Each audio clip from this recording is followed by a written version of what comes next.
A constitutional storm is brewing at the very heart of Indian democracy. In a rare and historic move, the President of India, Draupadi Murmu, has directly approached the Supreme Court with a barrage of 14 explosive questions. Questions that challenge the very balance of power between the executive, the judiciary, and the legislature. And now, all eyes are on the Supreme Court. It all started with a landmark and controversial judgment. The Supreme Court of India, in the case the state of Tamil Nadu vs. The Governor of Tamil Nadu ruled that both the Governor and the President must decide on state legislation within a time limit, specifically, 3 months. Failure to do so would mean, the bill would be deemed to have received assent. Now wait a minute, where in the Constitution does it say that? That exact question, and many more, now lie at the feet of the apex court. Because President Murmu has exercised her power under Article 143(1) of the Indian Constitution, a rare provision that allows the President to seek the Supreme Court's advisory opinion on questions of law or public importance. And she isn't holding back. A quick look at Articles 200 and 201. To understand this legal storm, we must revisit Articles 200 and 201 of the Constitution. Article 200 deals with the governor's powers. When a bill is passed by a state legislature, the governor can give assent, withhold assent, reserve the bill for the president's consideration, or return the bill for reconsideration. Similarly, Article 201 empowers the president to grant assent, withhold assent, or direct the governor to return the bill to the state legislature. But here's the catch, there is no time limit prescribed. So when the Supreme Court, in its judgment, introduced a 3-month time frame, critics cried foul, including some of the topmost constitutional functionaries. The constitutional clash begins. President Draupadi Murmu, in an unprecedented move, sent 14 questions to the Supreme Court. And these aren't simple technicalities. They strike at the very foundation of how India's federal democracy functions. Here are some of the key questions. Is the governor bound by the advice of the Council of Ministers when dealing with a bill under Article 200? Can the court direct the president or governor to act within a specific time, even when the constitution doesn't mention any timeline? Does Article 142, which gives the SC power to pass orders in the interest of complete justice, allow it to override other constitutional provisions? And perhaps most explosively, can failure to act be interpreted as deemed assent? These questions aren't just legal puzzles. They challenge the boundaries between the executive and judiciary. They ask, where does judicial interpretation end and constitutional amendment begin? The players in the game.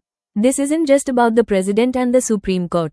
Vice President Jagdeep Dhankhar strongly criticized the Supreme Court's verdict. He stated that the judiciary had overstepped its domain by attempting to direct the President.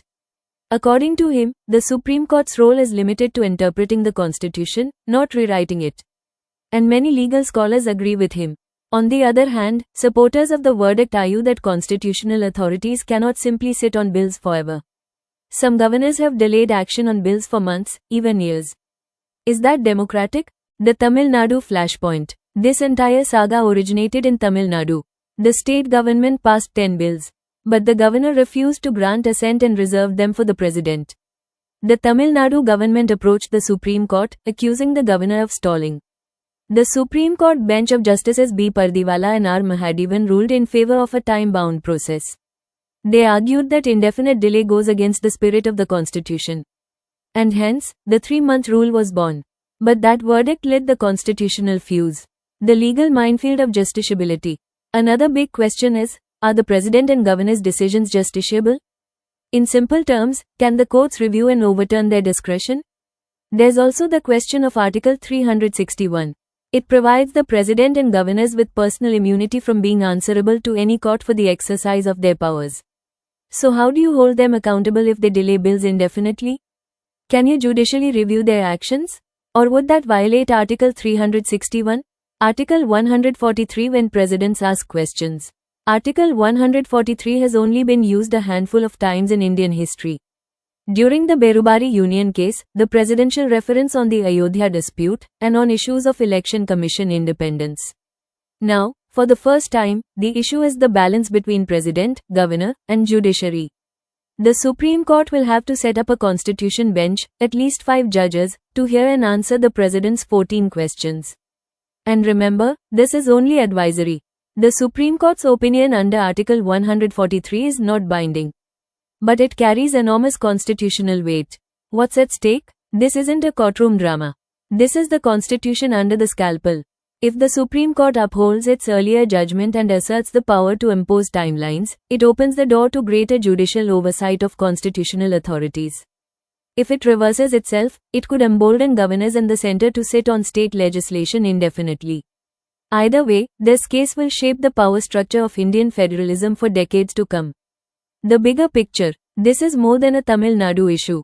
Today it is Governor R.N. Ravi and President Murmu. Tomorrow, it could be any state.